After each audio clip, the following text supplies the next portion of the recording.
What's up, bros? Sports Clown here, the only YouTuber who predicted the crash of the sports card market inside 2 years already in April 2020.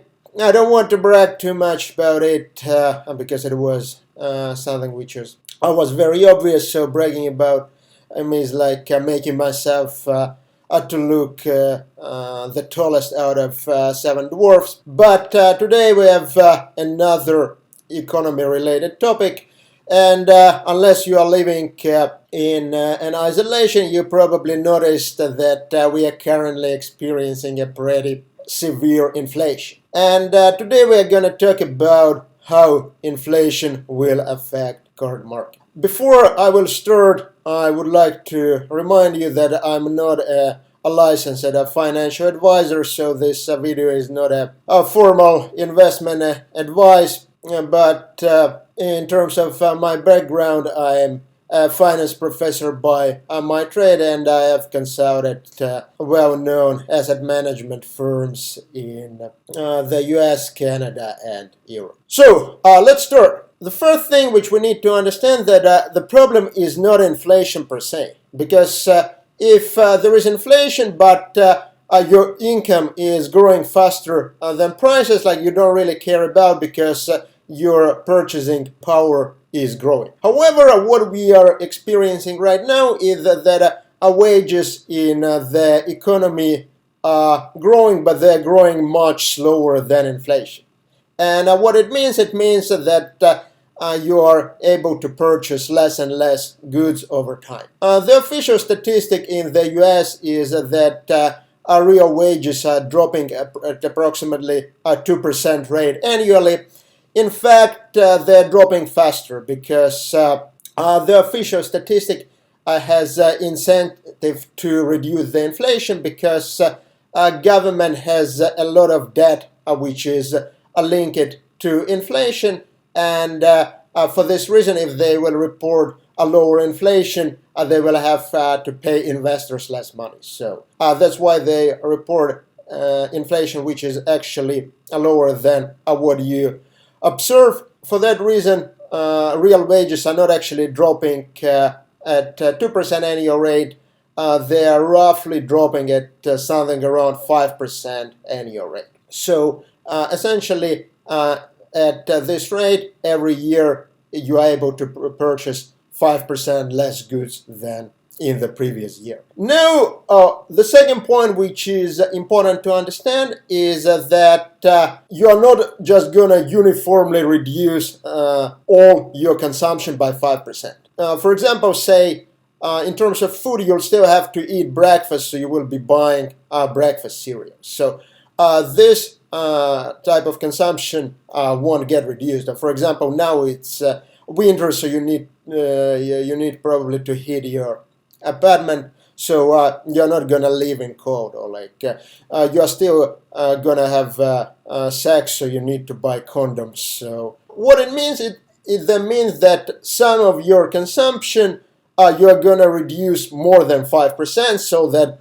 on aggregate you'll still have a balanced budget. Hobbies and sports cards in particular are the type of consumption which you will reduce more than 5% in order to maintain the unnecessary consumption which I just mentioned. So how much you will reduce this so-called unnecessary consumption, and there are different estimates by different people. I would say that a rough consensus is that the consumption of this so-called unnecessary goods is reduced at twice the rate your real wage is dropping. So if real wage is dropping, you would reduce the consumption on cards by approximately 10%. And this is should be reflected in prices. Of course, not all prices will reflect it because some people will still keep their very high bins on eBay, and they will hope that this will somebody will buy. But if you look on auctions, this is something which we should observe.